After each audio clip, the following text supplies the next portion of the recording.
భారత రాజ్యాంగంలోని ఆర్టికల్ 339 యొక్క వివరణాత్మక వివరణ ఇక్కడ ఉంది. ఆర్టికల్ 339 షెడ్యూల్డ్ ప్రాంతాల పరిపాలన మరియు షెడ్యూల్డ్ తెగల సంక్షేమంపై యూనియన్ నియంత్రణ. భారత రాజ్యాంగంలోని ఆర్టికల్ 339 పార్ట్ 16లో ఒక ముఖ్యమైన స్థానాన్ని ఆక్రమించింది. ఇది కొన్ని తరగతులకు సంబంధించిన ప్రత్యేక నిబంధనలతో వ్యవహరిస్తుంది. ఇది షెడ్యూల్డ్ ప్రాంతాల పరిపాలన మరియు షెడ్యూల్డ్ తెగల ఎస్టీస్ సంక్షేమంపై కేంద్ర ప్రభుత్వం పర్యవేక్షణ మరియు నిర్దేశక అధికారాన్ని వినియోగించే రాజ్యాంగ యంత్రాంగాన్ని అందిస్తుంది. చారిత్రాత్మకంగా అణగదొక్కబడిన గిరిజన సమాజాలు వారి అభివృద్ధి మరియు రక్షణ కోసం నిరంతర శ్రద్ధ మరియు నిర్మాణాత్మక జోక్యాన్ని పొందేలా చూసుకోవాలనే రాజ్యాంగ ఉద్దేశ్యాన్ని ఈ ఆర్టికల్ కలిగి ఉంది.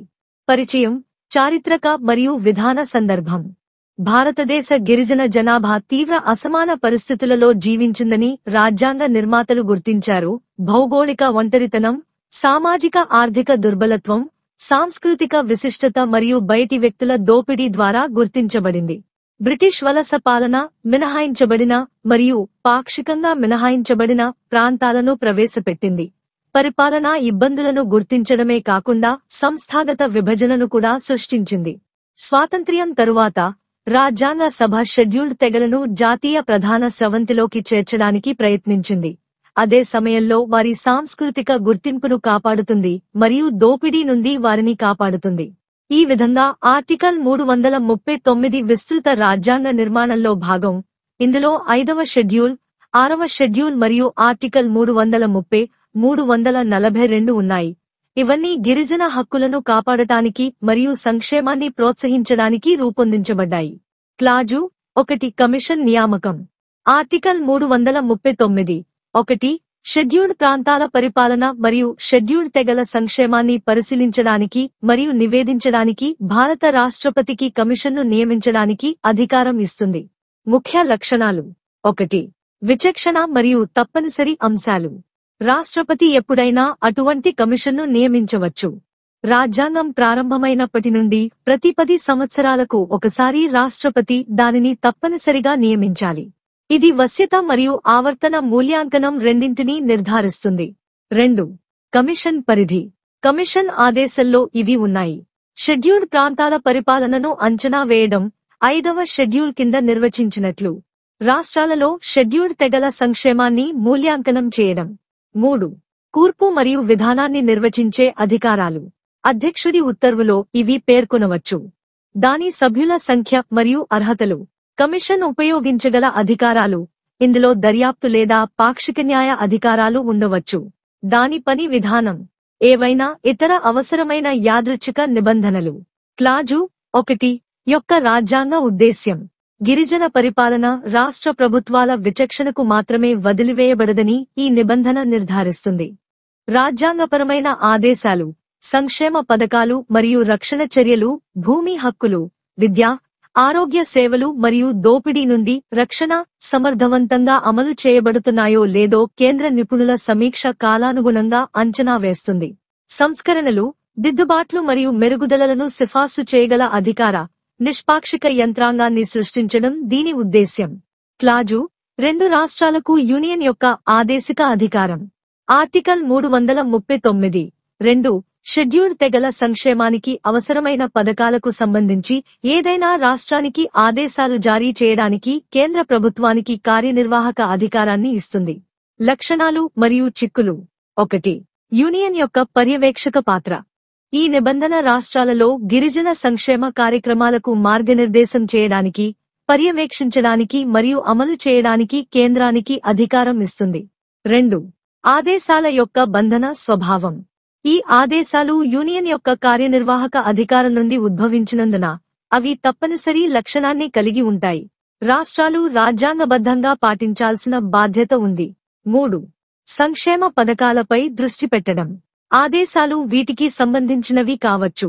భూమి పునరుద్ధరణ మరియు పరాయీకరణ నిరోధక చర్యలు, వడ్డీ వ్యాపారులు మరియు కాంట్రాక్టర్ల దోపిడీ నివారణ, విద్యా పురోగతి, ఆరోగ్యం మరియు పోషకాహార పథకాలు, ఆర్థికాభివృద్ధి, జీవనోపాధి కార్యక్రమాలు మరియు అటవీ హక్కులు, సాంస్కృతిక వారసత్వ రక్షణ. 4 సమాఖ్య సమతుల్యత. భారతదేశం సమాఖ్య దేశం అయినప్పటికీ ఆర్టికల్ 339 గిరిజన సంక్షేమంలో కేంద్రం చేతిని బలోపేతం చేయడం ద్వారా ఉద్దేశపూర్వక మినహాయింపును సృష్టిస్తుంది. రాష్ట్ర స్థాయిలో ఎల్లప్పుడూ తగిన శ్రద్ధ పొందని దుర్బల వర్గాలను రక్షించే జాతీయ బాధ్యత ఆధారంగా ఇది సమర్థించబడుతుంది. రాజ్యాంగ పథకంలో ఆర్టికల్ 339 యొక్క ప్రాముఖ్యత 1. సంపూర్ణ అభివృద్ధిని ప్రోత్సహించడం. ఆర్టికల్ 339 షెడ్యూల్డ్ ప్రాంతాలలో పాలనా వైఫల్యాలను నిరంతరం పర్యవేక్షించడం మరియు సరిదిద్దడానికి వీలు కల్పిస్తుంది. ఇది ఎస్టీ వర్గాలను సామాజికంగా, విద్యాపరంగా మరియు ఆర్థికంగా ఉద్ధరించడానికి లక్ష్యంగా చేసుకున్న జోక్యాలకు మద్దతు ఇస్తుంది. 2. గిరిజన గుర్తింపు మరియు వనరులను కాపాడటం. కాలానుగుణ కమిషన్లు మరియు యూనియన్ ఆదేశాల ద్వారా ఆర్టికల్ భూమి పరాయీకరణ, స్థానభ్రంశం మరియు సాంస్కృతిక కోతను నిరోధించే యంత్రాంగాలను బలోపేతం చేస్తుంది. 3. విధాన ఏకీకరణకు మద్దతు. కేంద్ర ప్రభుత్వం రాష్ట్రాల అంతటా గిరిజన సంక్షేమ వ్యూహాలను సమన్వయం చేయగలదు, అభివృద్ధి ప్రయత్నాలు సమన్వయంతో మరియు ప్రభావవంతంగా ఉండేలా చూసుకుంటుంది. 4.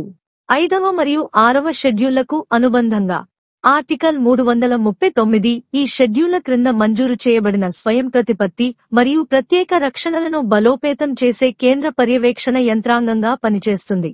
5. సమకాలీన గిరిజన విధానాలకు పునాది. ఎల్విన్ కమిటీ 1960 మరియు థేబర్ కమిషన్ 1960-61 వంటి అనేక మైలురాయి నివేదికలు ఈ రాజ్యాంగ ఆదేశాన్ని ఆధారంగా చేసుకుని భారతదేశ గిరిజన విధాన చట్టాన్ని తెలియజేశాయి. ముగింపు. ఆర్టికల్ 339 అనేది భారతదేశ షెడ్యూల్డ్ తెగల సంక్షేమాన్ని రక్షించడానికి మరియు ప్రోత్సహించడానికి రూపొందించబడిన రాజ్యాంగ సాధనం.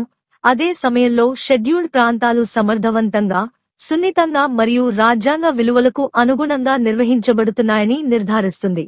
ఆవర్తన కమిషన్లను నియమించడానికి అధ్యక్షుడికి అధికారం ఇవ్వడం ద్వారా మరియు రాష్ట్ర చర్యకు మార్గనిర్దేశం చేయడానికి కేంద్ర ప్రభుత్వానికి అధికారాన్ని ఇవ్వడం ద్వారా ఆర్టికల్ గిరిజన వర్గాలకు అభివృద్ధి, న్యాయం మరియు రక్షణ వివక్ష రెండింటినీ నిలబెట్టడానికి ప్రయత్నిస్తుంది. ఇది జాతీయ ప్రభుత్వంపై గిరిజన పాలనను పర్యవేక్షించడం, జోక్యం చేసుకోవడం మరియు మెరుగుపరచడం. ఈ చారిత్రాత్మకంగా అణగదొక్కబడిన సమూహాలు భారత ప్రజాస్వామ్య చట్టంలో గౌరవం మరియు సమానత్వంతో అభివృద్ధి చెందుతాయని నిర్ధారించడం వంటి నిరంతర విధిని ఉంచుతుంది.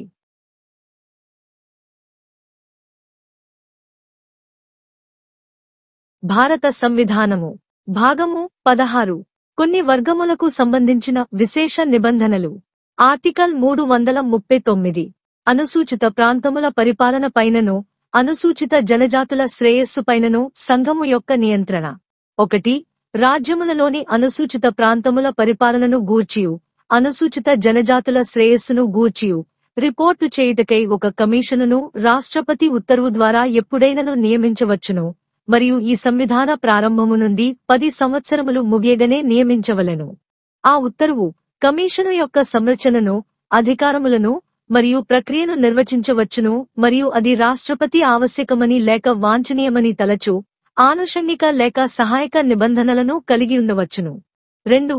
ఏదేని రాజ్యములోని అనుసూచిత జనజాతుల శ్రేయస్సుకు అత్యావశ్యకమని నిర్దిష్టపరచబడిన పథకములను రూపొందించుటను గూర్చియు వాటిని అమలుపరచుటను గూర్చియు ఆ రాజ్యమునకు ఆదేశముల నిచ్చుట సంఘము యొక్క కార్యపాలకాధికారములో చేరియుండవలెను. The Constitution of India. Part 16. Special provisions relating to certain classes. Article 339. Control of the Union over the administration of scheduled areas and the welfare of scheduled tribes. 1. The President may at any time and shall, at the expiration of 10 years from the commencement of this Constitution by order appoint a commission to report on the administration of the scheduled areas and the welfare of the scheduled tribes in the states. The order may define the composition, powers and procedure of the commission and may contain such incidental or ancillary provisions as the President may consider necessary or desirable. 2. The executive power of the Union shall extend to the giving of directions to a state as to the drawing up and execution of schemes specified in the direction to be essential for the welfare of the scheduled tribes in the state.